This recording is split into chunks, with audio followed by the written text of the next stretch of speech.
Os pontos de Fernando Lima. Boa noite, rádio ouvintes e telespectadores. Cá estamos nós para mais um Pontos de Fernando Lima. Falamos a partir daqui dos estúdios da rádio Savana 100.2. Continuem-nos a nos ouvir nas plataformas habituais Chilling.sapo e a ver-nos no YouTube e também aos domingos, 21 horas, na televisão independente de Moçambique. Boa noite, Fernando Lima. Bem-vindo a mais um Pontos. Sei que esteve em Nampula. Como é que está a cidade, que está em constante evolução política, com este diferendo entre o Amoran e o MDM? Bem, eu fui agradavelmente surpreendido com esta deslocação a Nampula, não só e é discutível se desenvolvimento só são novos prédios e novas unidades hoteleiras, mas também se mede o crescimento por este tipo de empreendimentos. Mas mais do que os empreendimentos, uma das coisas que me chamou muita atenção é o nível de limpeza da cidade. Isto mesmo, em termos jornalísticos, muitas vezes é discutível se limpeza é uma notícia, mas infelizmente em Moçambique, limpeza das cidades é uma notícia, e é uma notícia agradável ver Nampula minimamente cuidada e uma cidade muito limpa, porque esta cidade sempre foi muito descuidada a esse nível. Então é muito simpático ver esta cara nova da cidade e também ver que os munícipes atribuem estas mudanças ao próprio presidente do Conselho Executivo, o Sr. Mahmoud Amoran. Mas é também muito interessante ver que não há um proselitismo das forças políticas em Nampula, claro, à exceção do MDM, no sentido de não regatear méritos ao Presidente da Câmara por este tipo de melhorias na cidade. Ou seja, há como que um bairrismo, não, claro, exacerbado no sentido como existe na Beira, mas este orgulho de dizer agora a nossa cidade também é uma cidade limpa. E isto é muito...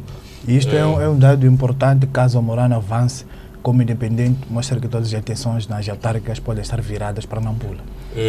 Sim, há muito, claro que isto são sentimentos completamente desprovidos de qualquer base técnica e base científica de amostragens do sentido de voto.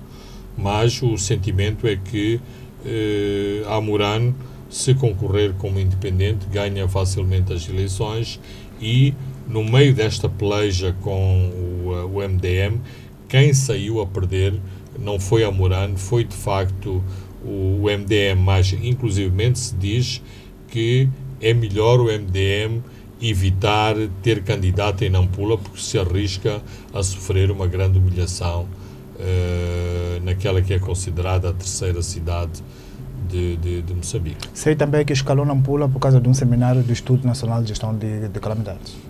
O INGC, e estamos a avizinhar-nos da época das chuvas, começou a planear a sua campanha e o seu posicionamento em relação à época das chuvas, que é habitualmente o período de maior azáfama do Instituto das Calamidades Naturais, e neste caso a ideia é sensibilizar os fazedores da comunicação social sobre o fenómeno das cheias, da seca, das mudanças climáticas, para que a cobertura deste tipo de eventos seja de melhor qualidade, seja com mais informação e informação de maior qualidade. Portanto, há um seminário que aconteceu em Nampula, vai acontecer também em Climane e na Beira, portanto, seminários destinados à zona norte e centro do país. Escolheu como o facto da semana, doutor, honoris causa otorgado ao académico Carlos Lopes, académico guineense, que discute muito e aborda muito questões de desenvolvimento. Exato. Eu sou um grande admirador do Dr. Carlos Lopes, conheço-o há muitos anos e conheço também as suas intervenções notáveis, nomeadamente como ator importante no sistema das Nações Unidas. O último posto dele era de secretário-geral adjunto, era também o diretor da Comissão Económica para a África, baseada em Addis Abeba. Portanto, foi uma pessoa, é uma pessoa que tem contribuído grandemente para as causas do desenvolvimento em África, não só com ações concretas, mas também pela produção ideológica, pela produção teórica sobre o fenómeno do desenvolvimento e das causas das desigualdades sociais, das desigualdades promovidas pelo próprio desenvolvimento. Portanto, eu acho que é de assinalar, aliás, não é a primeira vez que a Politécnica convida Carlos Lopes a vir a Moçambique. Tem todo o mérito esta homenagem a Carlos Lopes. O Carlos Lopes não está no fim da sua carreira, portanto, tem muito para dar à academia e também à produção de pensamento independente. Mas, para além do facto do doutoramento dado a Carlos Lopes, eu queria assinalar aqui os posicionamentos de João Bernardo Onuana, que é uma figura também bastante conhecida em Moçambique, não só pela sua família, e não é preciso citar o escritor Luís Bernardo Onuana. João Onuana tem os seus méritos próprios.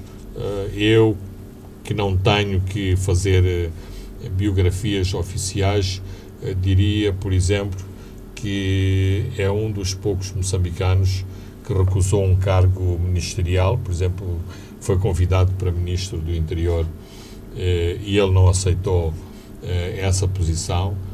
Quando estava como comandante da Força Aérea, de algum modo impôs o seu afastamento desta sua posição na hierarquia das Forças Armadas moçambicanas. Não é o único.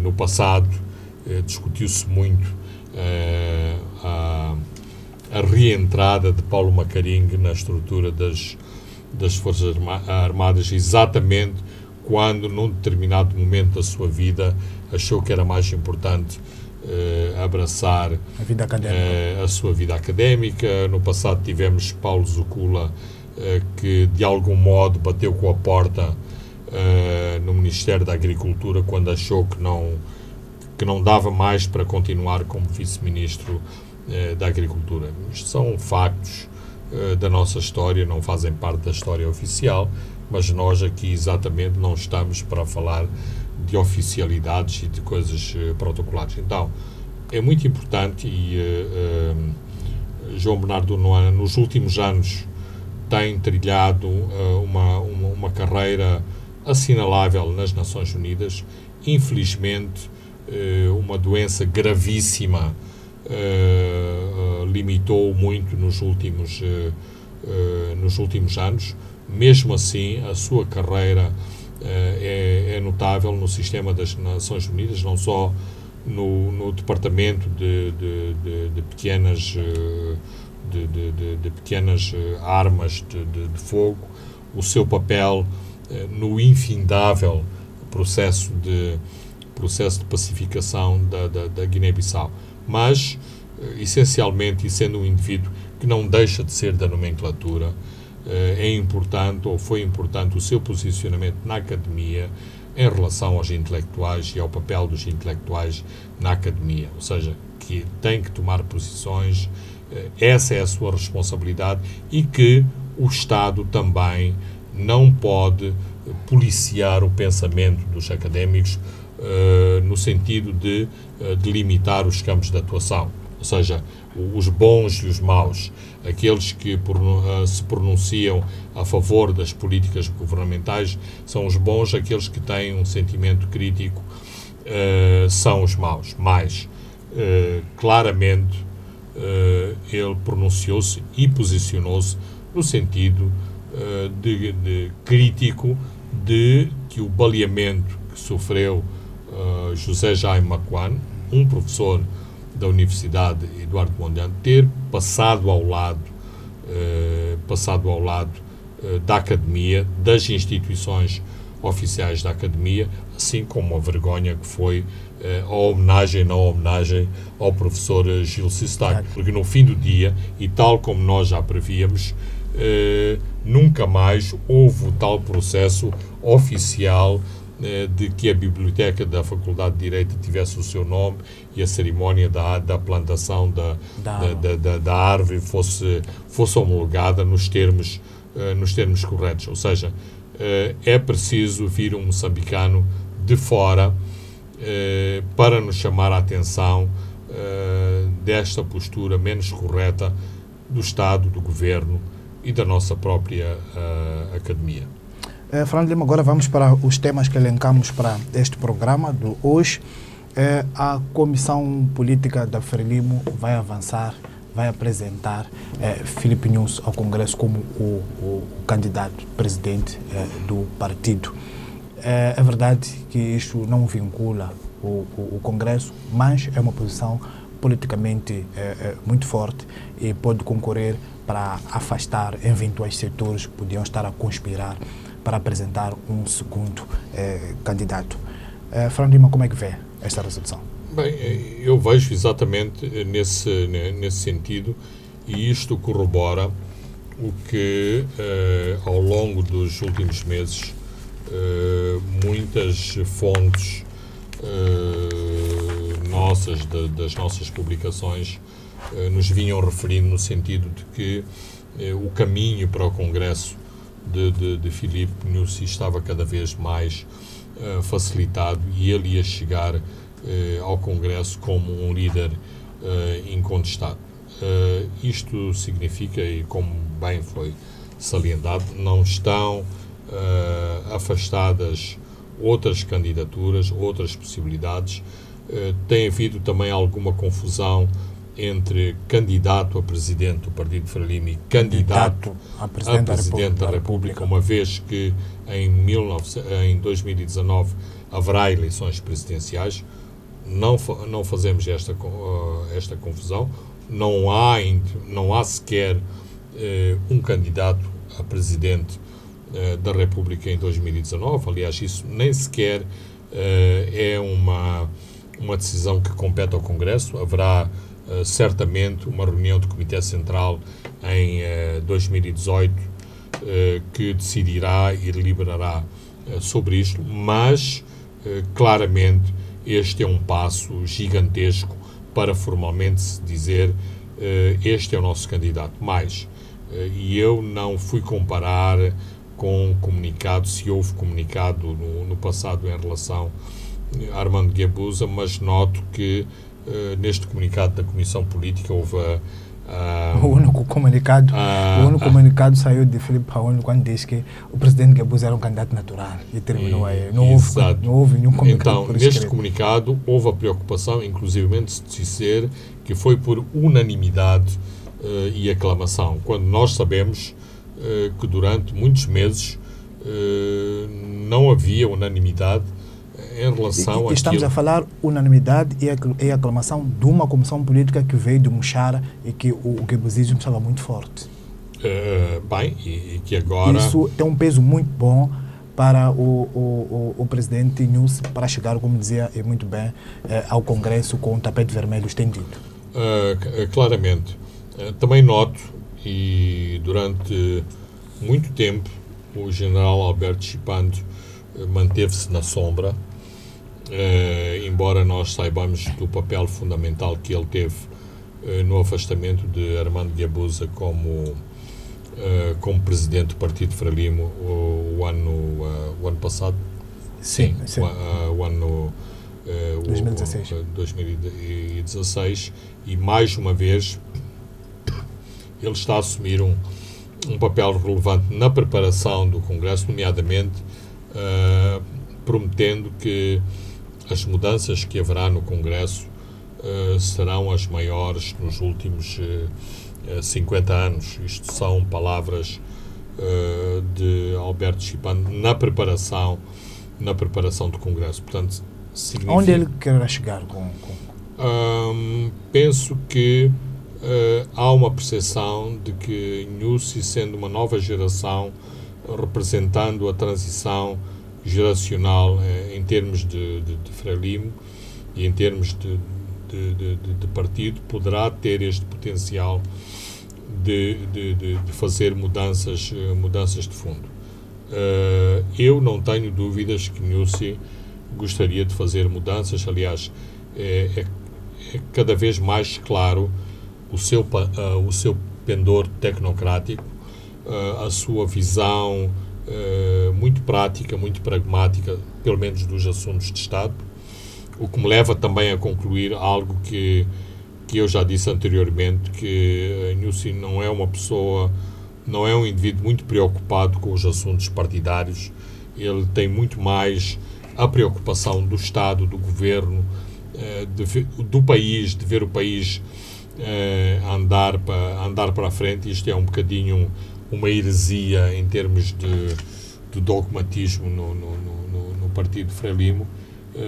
Penso que num primeiro momento, e de algum modo, com alguma ingenuidade, ele pensou que exatamente a liderança bicéfala lhe iria permitir a sua concentração nos assuntos de Estado, deixando estas questões do partido para o anterior presidente, e claramente logo começou a compreender que isto não seria possível, e mais que a sua ação de algum modo era boicotada. Portanto, eventualmente Nyusi poderá retomar, e poderá retomar com muito mais folgo, algo que também caracterizou muito a presidência de Joaquim Chissano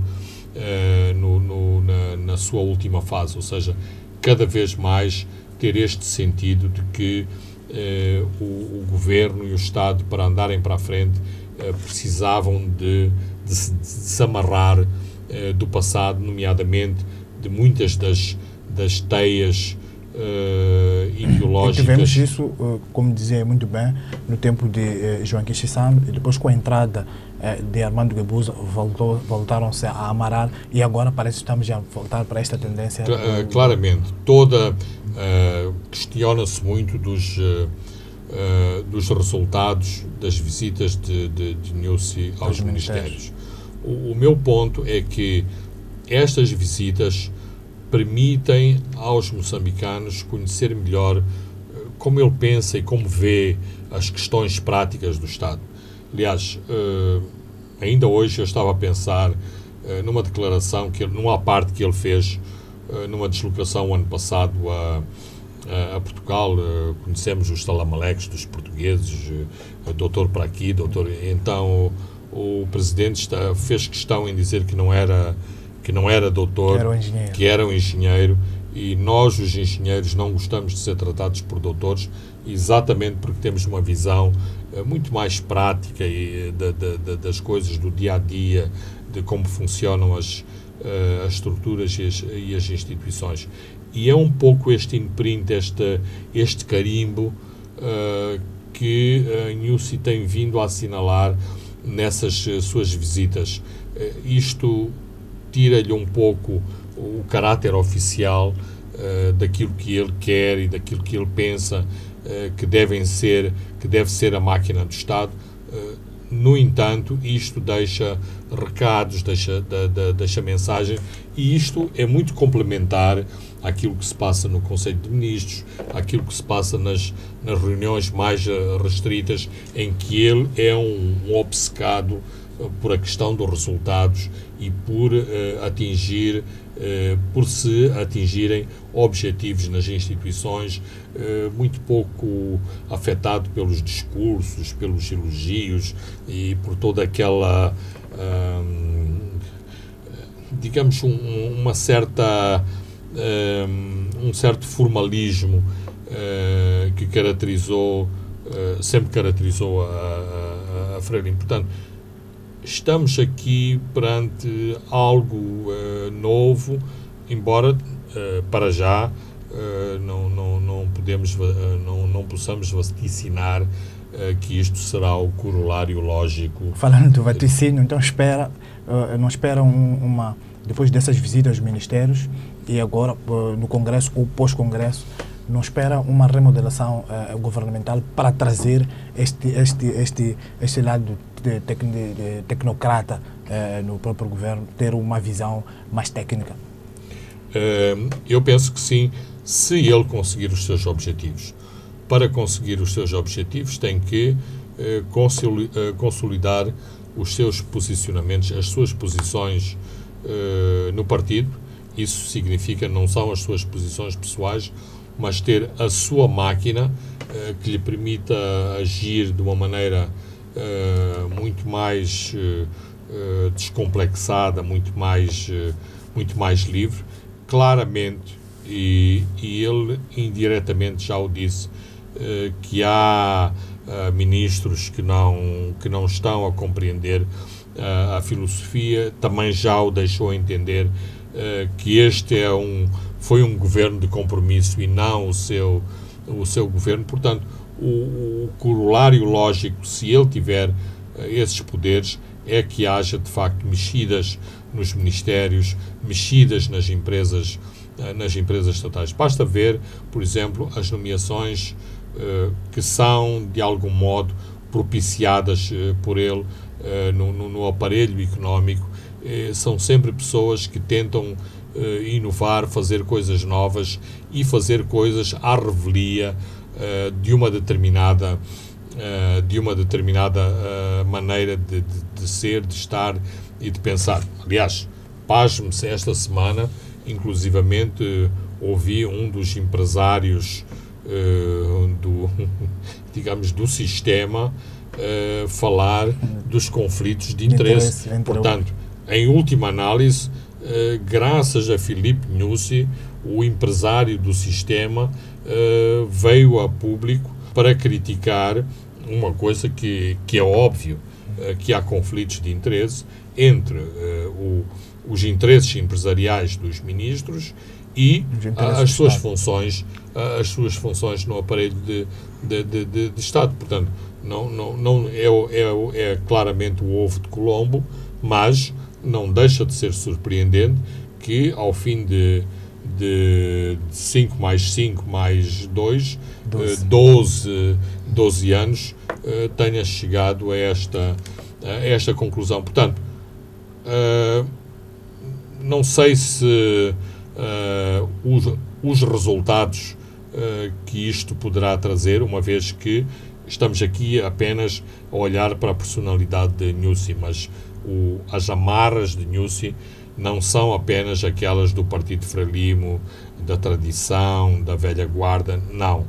São também os outros constrangimentos que nós analisamos aqui todos os dias, do FMI, dos doadores, da cooperação internacional, do investimento estrangeiro, e isto condiciona muito a sua atuação e, inclusivamente, a possibilidade de o país atingir outro patamar. Portanto, são necessárias que vários astros, como aquelas pessoas que fazem futurologia a olhar para a bola de cristal, são precisos que vários astros se encontrem numa convergência positiva para que Nyusi consiga encontrar o seu caminho também positivo para que este país avance, e este país precisa de facto, para avançar.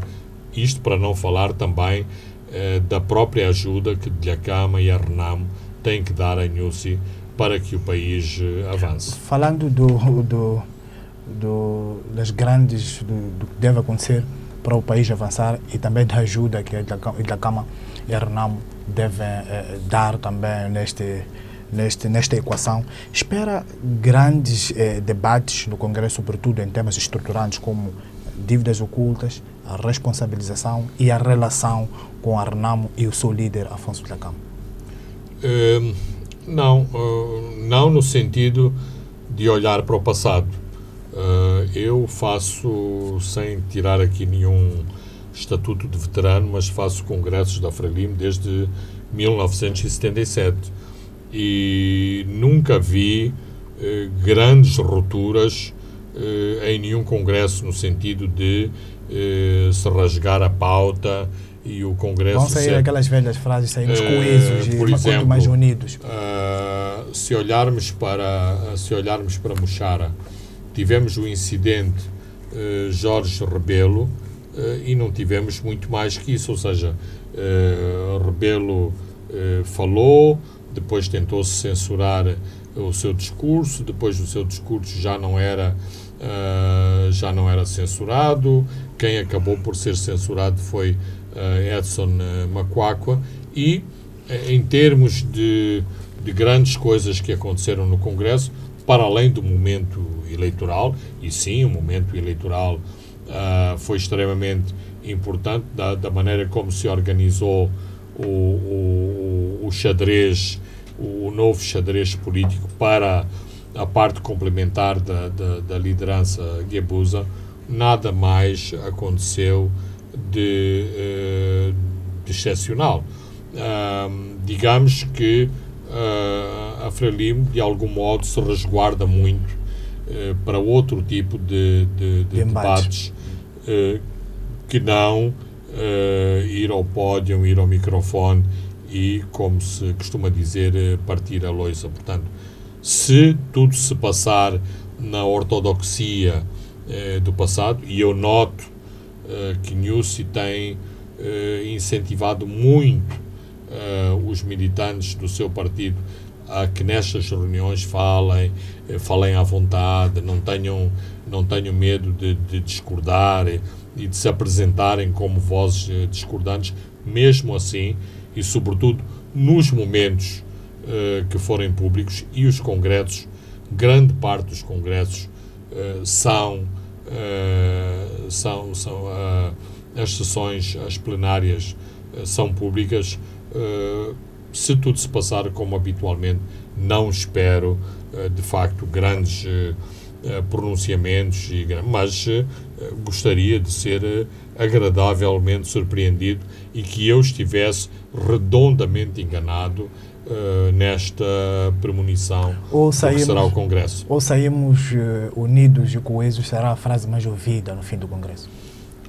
Bem, essa já está escrita, portanto, o guião do Congresso já está escrito, a unidade, a coesão interna, a disciplina, esse é um mote do Congresso. O que significa que, se se fala da unidade e se fala da coesão e se fala da disciplina, é porque há algumas brechas na unidade, há algumas brechas na coesão e, claramente, há indisciplina. Aliás, nós vemos como as redes sociais, que de algum modo são hoje também o reflexo da temperatura interna do partido, vemos em determinados momentos de crise que o próprio Nyusi é o bombo da festa, para depois se voltar a um grande unanimismo, para a seguir se tentar atacar este ou aquele potencial candidato a membro da Comissão Política ou a candidato a Primeiro-Ministro. Portanto, todas estas questões refletem exatamente este chamar de armas e chamar aos princípios da unidade e da disciplina, porque exatamente há problemas a esse nível. Fernando Lima, vamos a um brevíssimo intervalo e voltamos já. Pontos de Fernando Lima. Boa noite, rádio ouvintes e telespectadores. Estamos de volta à segunda parte dos Pontos de Fernando Lima. Agora vamos abordar o tema sobre o julgamento do caso Fundo de Desenvolvimento Agrário, que arrancou nesta terça-feira. Fernando Lima, são mais de 20 arguidos estão sentados no banco dos réus acusados de desviarem 170 milhões de meticais, 3 milhões de dólares hoje, mas na altura do início equivaliam a mais ou menos 6 milhões de dólares. Cetina Titosse, a SPCA, é o principal pivô desta fraude. Fernando Lima, são números arrepiantes que nos dão arrepiantes, preocupantes e, de algum modo, que refletem a bandalheira dos controlos ou do descontrole que existe ou não existe no nosso aparelho de Estado. Que haja desvio de dinheiro é normal, acontece em todo o mundo. Moçambique não é nenhuma ilha. Não é nenhuma ilha. Agora, de forma continuada, quase durante 3 anos, desapareceu este dinheiro, mas existe uma instituição que é a Inspeção de Estado, onde tocam as campainhas em função dos montantes de dinheiro não justificado ou que... E não esquecermos o Ministério da Tutela, que também deve estar a guarnecer ou a vigiar instituições que tutelam. Claro, para não irmos para esse domínio. Mas a nossa Inspeção de Finanças não é uma instituição tão mal afamada na praça. Antes, pelo contrário. No aparelho de Estado, as pessoas ficam muito nervosas quando é anunciada que vem a inspeção do Ministério das Finanças olhar para as contas da instituição. Então, que aconteça num ano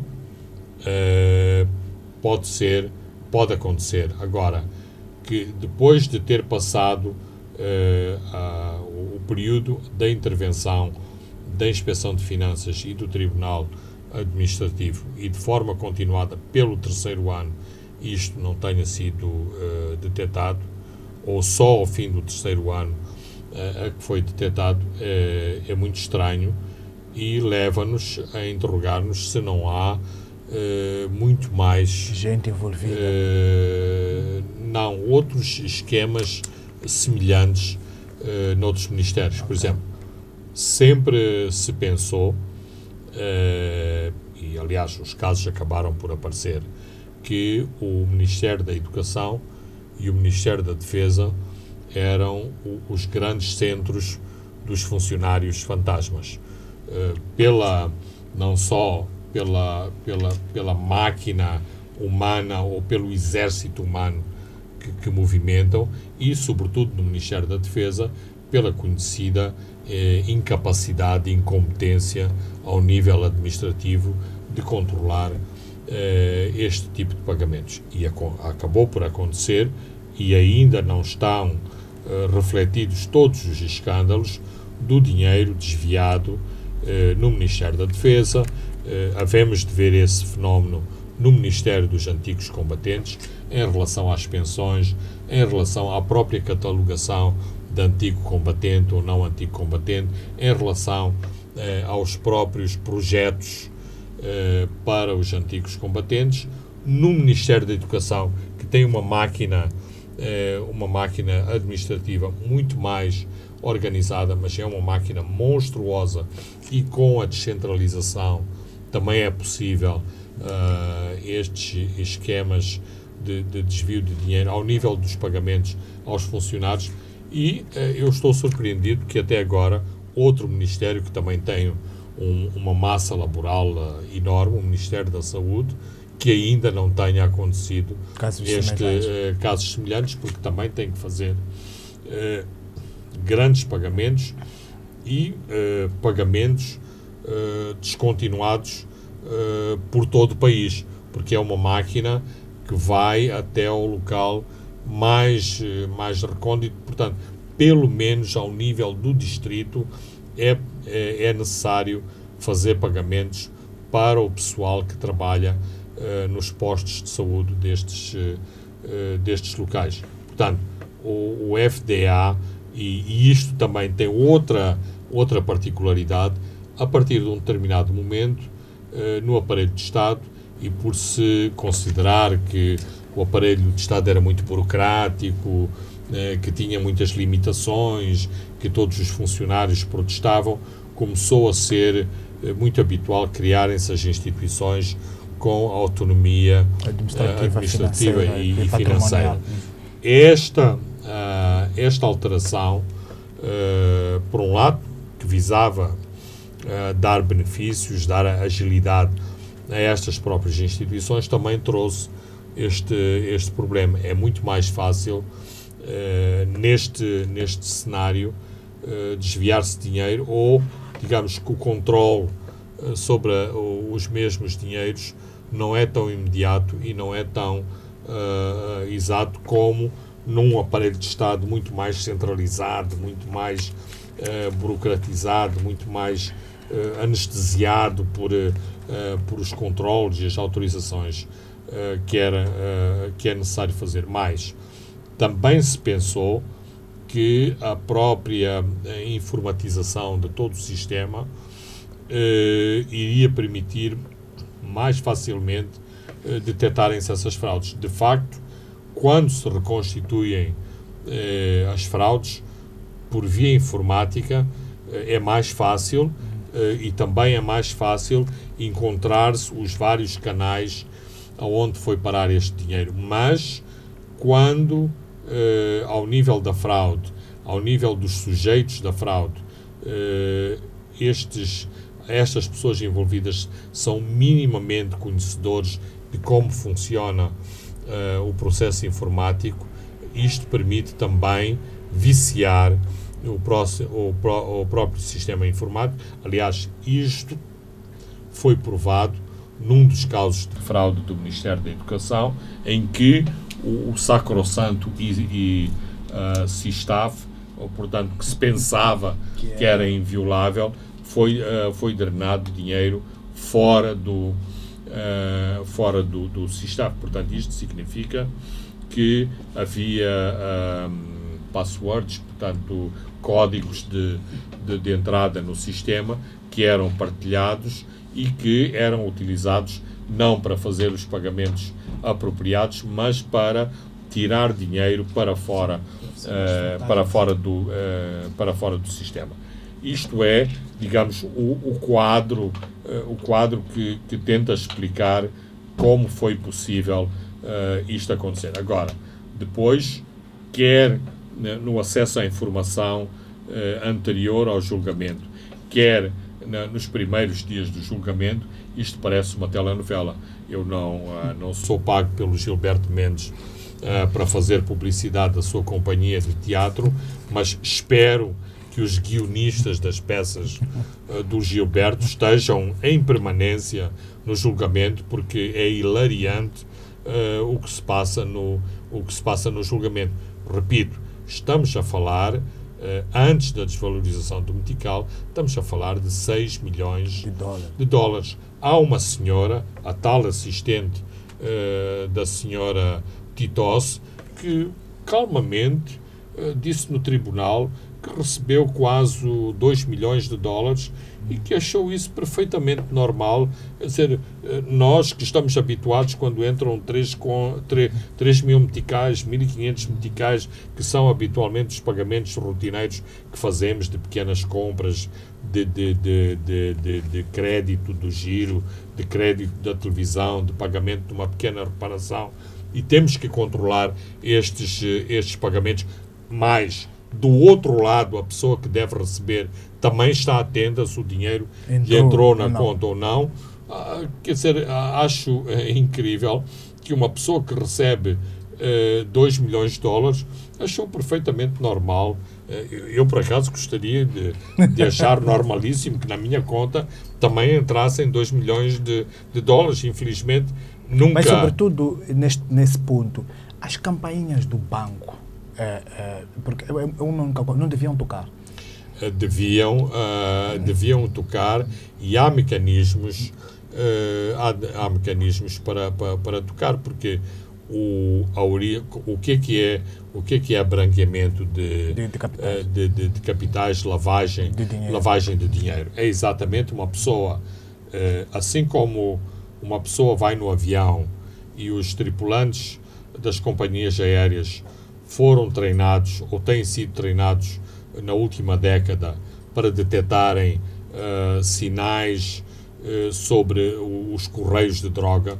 Portanto, como é que se comportam no avião, consomem refeição, não consomem refeição, vão muitas vezes à casa de banho, não vão à casa de banho, bebem água, não bebem água, saem do lugar, não saem do lugar. São, habitualmente, os tripulantes do avião que notificam a polícia ou indiretamente notificam a polícia que o passageiro daquele lugar tinha um comportamento estranho. Ora, se o padrão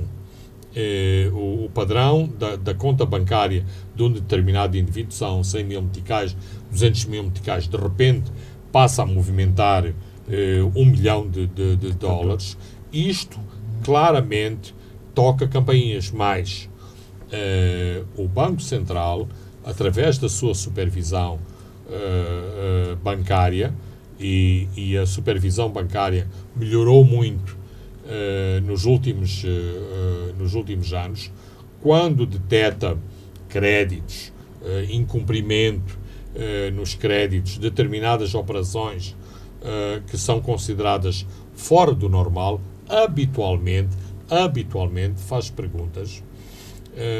perguntas ao banco sobre esse cliente. Portanto, nós, quando usamos o sistema bancário, temos que estar conscientes que há o Big Brother do sistema bancário que está a olhar para nós. Por isso mesmo é que vemos nos filmes que os grandes gangsters, e também aqui em Moçambique assim acontece, sempre usam a mala do dinheiro.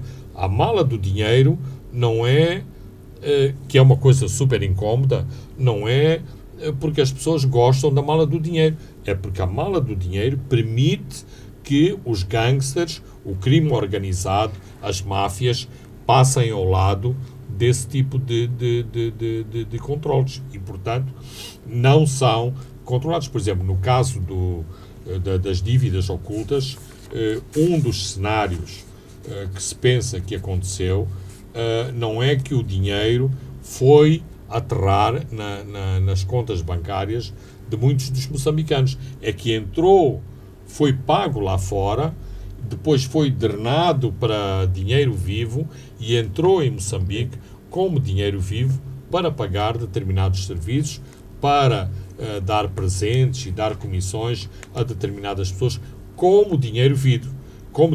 Que depois se transformaram em casas, em carros de luxo, em viagens paradisíacas, tudo isso.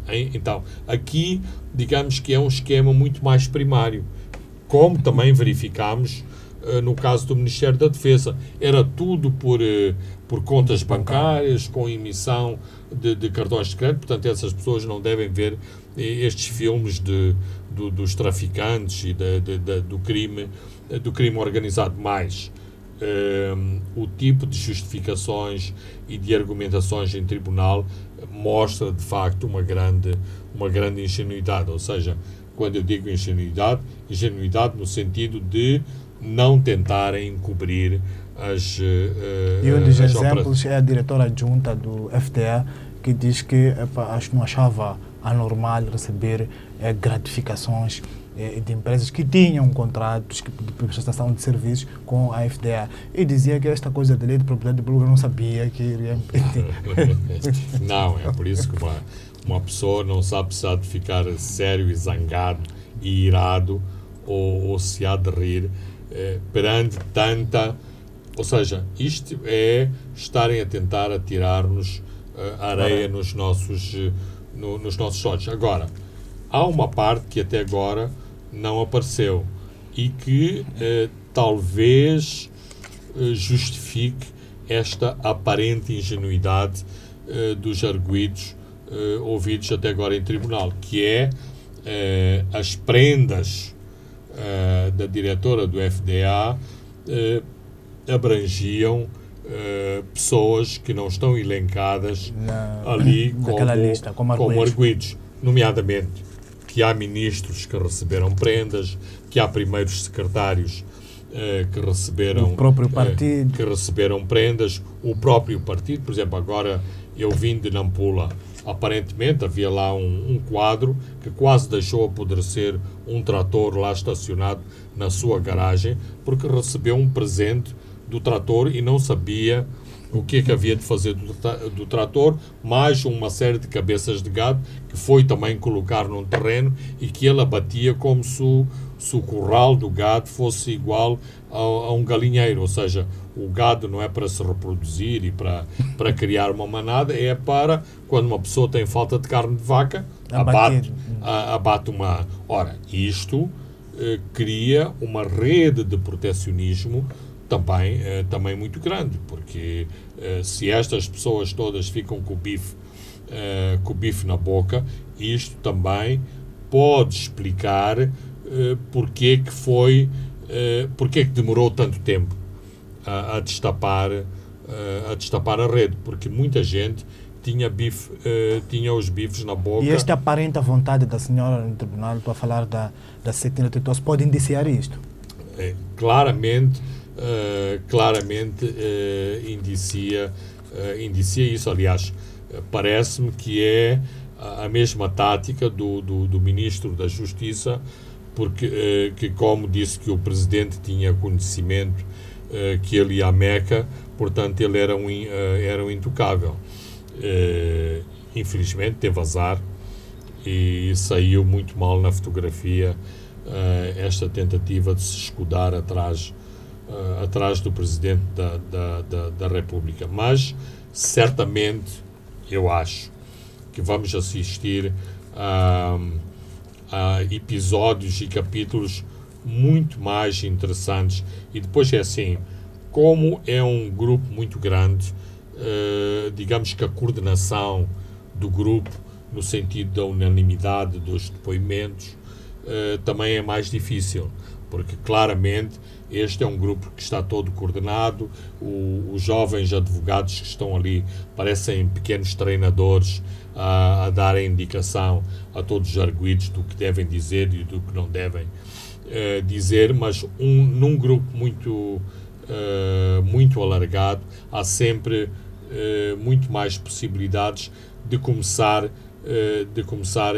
dos depoimentos começarem a ser contraditórios. E a partir do momento em que se criar este tipo de contradições, é mais fácil, em termos de Ministério Público e em termos dos próprios juízes, avançarem na exploração destas contradições no grupo, porque até agora só foram disparados os primeiros tiros. E outro dado que vai de hilariante, a preocupação é do chefe de departamento de concessão de créditos, Basilino Salvador, que praticamente chegou a casa, desenhou um projeto, levou o projeto, submeteu no FDA, deu um parecer técnico favorável sobre o seu próprio projeto. O projeto foi aprovado a outro nível e teve 4 milhões de meticais e acha que isso não é anormal.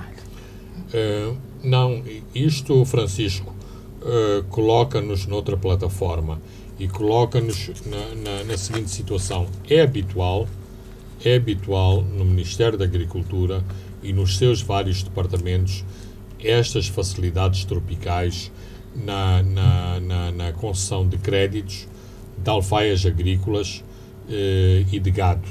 Porquê? Porque este é um ministério e é um setor onde existe este síndrome que o país vai se desenvolver através da agricultura.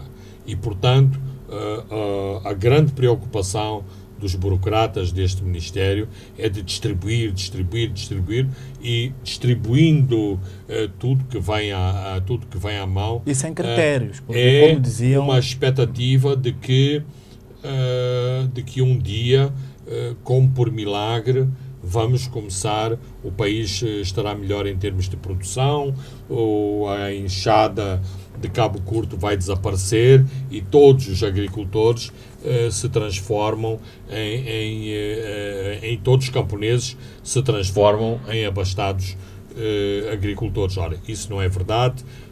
Estas coisas fazem-se de forma organizada, basta olhar para o campo, basta olhar no serviço de extensionismo agrícola, que é um dos mais pobres da região, a África do Sul, o Zimbábue que continua a ser um modelo, tem muito mais extensionistas que Moçambique, portanto temos que investir em recursos humanos, não é só a dar a fundo perdido alfaias e gado. Só para dar um exemplo de um caso que não está em tribunal.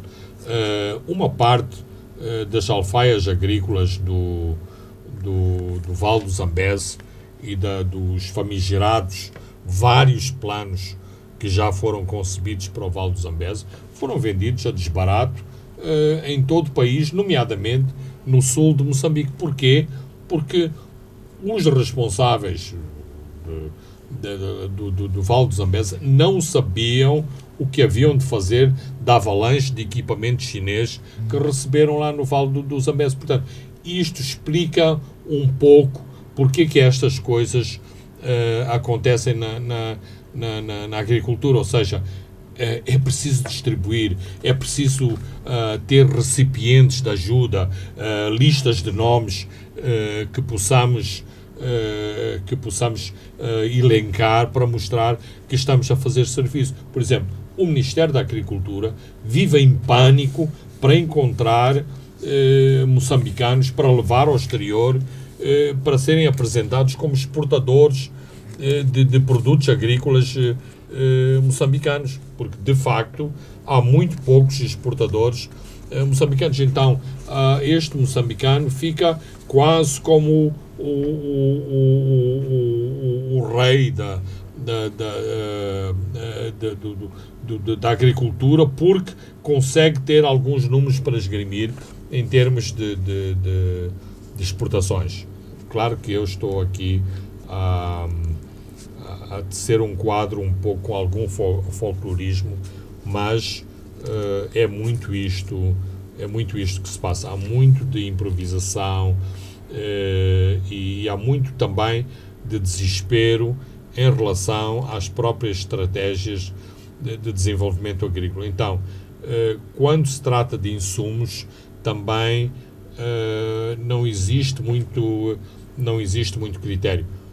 E os exemplos estão à vista. Por exemplo, basta andarmos mais para além do Vale do Zambeze, recuamos mais atrás, quando foi criado o CCADR, que era um fundo agrícola de ajuda aos antigos combatentes. Foi um desastre total. Foi dar dinheiro a pessoas que nunca utilizaram como também foi um desastre na agricultura. No PBD. Tentar, é esse o projeto a que estava ligado o BPD. Outros tentaram usar isso para importar bebidas alcoólicas, enfim, fazer naquela altura estava na moda fazer empresas de import-export. Claro que não tinham nada de export, ou seja, não tinham nada de exportação, tinham sobretudo de importação. Mas uma pessoa, quando é mau nos negócios, é mau no negócio da agricultura, é mau também no negócio do import-export. Portanto, muito poucos sobreviveram e criaram acumulação suficiente para se dedicarem a outros negócios e hoje estarem naquele patamar daquilo que é habitualmente designado do empresário de sucesso.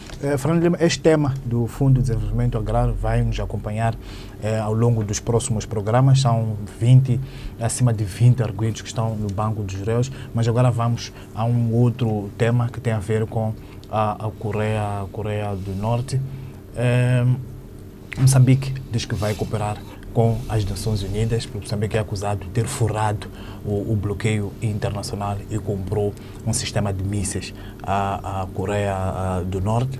E eu lembro-me que há alguns meses a RENAM já vinha o altereiro acusar de que há um grupo de coreanos, norte-coreanos, que andam aqui no país e a perseguir o seu líder, ou ajudar a perseguir o seu líder, Afonso Dhlakama, e é uma empresa que está em ativo aqui, colaboração com a Montebinga, e a Montebinga é o acionista de referência da Proíndios, uma das empresas envolvidas nas dívidas de Guta. Há aqui possibilidades de Moçambique ter forrado este bloqueio comparado às armas?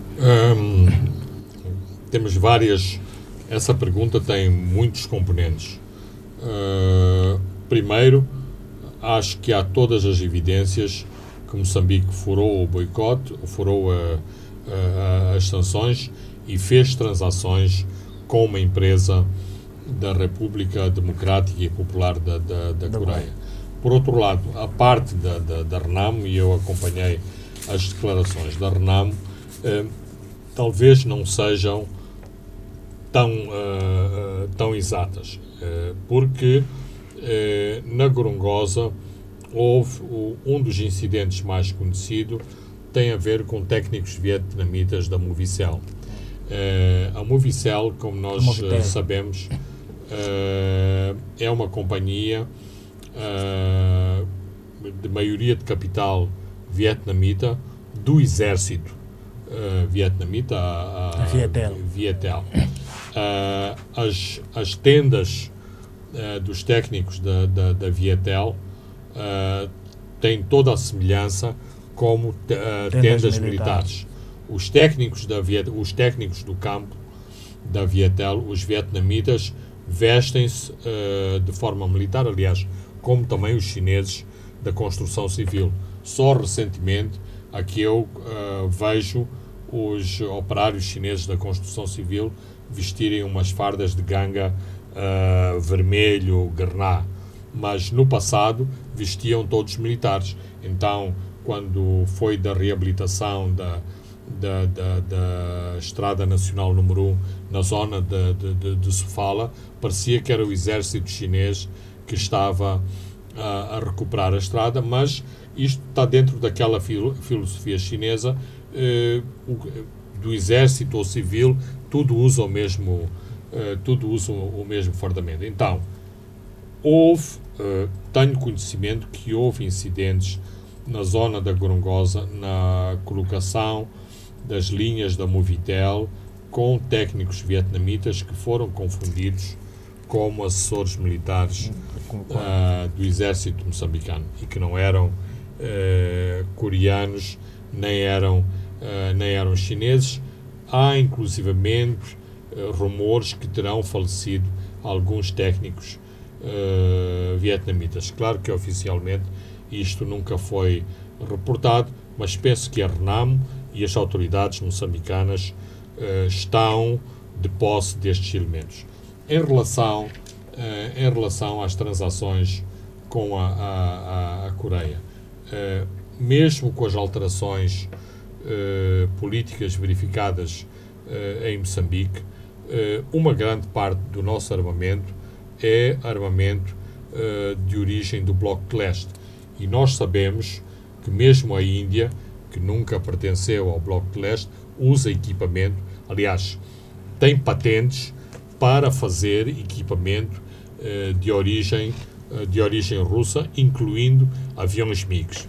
Então, Moçambique, ao longo dos últimos anos, tem tido necessidade de fazer manutenção de equipamentos, treinamento de pessoal e tem alguns problemas em termos oficiais de o fazer. Por exemplo, nós temos uma grande dívida com a Rússia e até agora não foi alcançado um acordo com a Rússia, precisamente porque há uma argumentação da parte moçambicana em relação à dívida que mantém com a Rússia, do tempo da União Soviética, do tempo da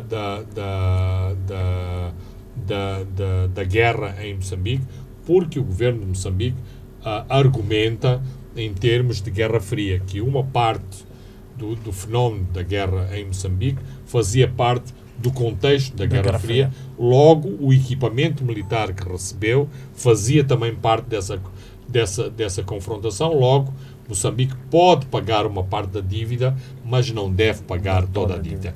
Ora, isto cria depois constrangimentos em termos, por exemplo, dos fornecimentos oficiais da Rússia para com Moçambique.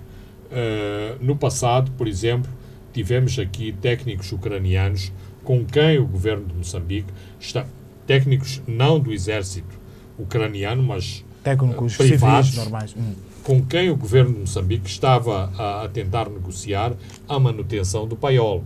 Isto aconteceu poucos meses antes de acontecer o incidente que levou não só ao acidente do paiol, como às mortes que se verificaram nesse incidente. No paiol.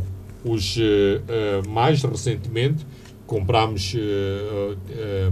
recondicionámos 5 MiGs, que acho que são os únicos MiGs que existem na Força Aérea Moçambicana. Onde fomos buscar esses MiGs? Na Roménia. Na Roménia, como aparentemente não foram seguidos todos os procedimentos. Os caixotes com os MiGs recondicionados foram retidos na Alemanha, exatamente porque não tinham toda a documentação completa para fazerem a viagem de barco para Moçambique. Ora, isto é a minha tentativa para tentar explicar como é que nós vamos fazer os negócios com a Coreia, por ser mais barato, por serem países mais disponíveis e porque são, em última análise, países párias. Ou seja, hoje a Ucrânia e a Bielorrússia, que são países conhecidos, por exemplo, por grandes fornecimentos de armas à Angola e à UNITA no tempo das últimas confrontações, porque a Bielorrússia e a Ucrânia são conhecidos por países com grandes empresas com ramificações para as máfias russas que podem vender esses equipamentos ao terceiro mundo, onde se fazem muito poucas perguntas sobre as origens dos contratos. E eu penso que é aí que está a explicação como Moçambique se envolve com a Coreia. Agora, a questão de fundo é essa. Se Moçambique pertence ao sistema das Nações Unidas, se aceita o controle das Nações Unidas, se aceita as resoluções das Nações Unidas, também tem que tentar respeitar essas mesmas resoluções. Ou seja, não somos anti-apartheid porque a causa dos sul-africanos era uma causa benquista a Moçambique e depois fechamos os olhos às sanções à Coreia porque no passado tivemos as nossas simpatias para com o Sr. Kim Il-sung e os seus herdeiros na Coreia. Fernando Lima, chegamos ao fim de mais um programa. Voltamos de hoje a 7 dias. Eu sou Francisco Carmona. André dos Santos encarregou-se da parte técnica. Boa noite, até a próxima sexta-feira. Pontos de Fernando Lima.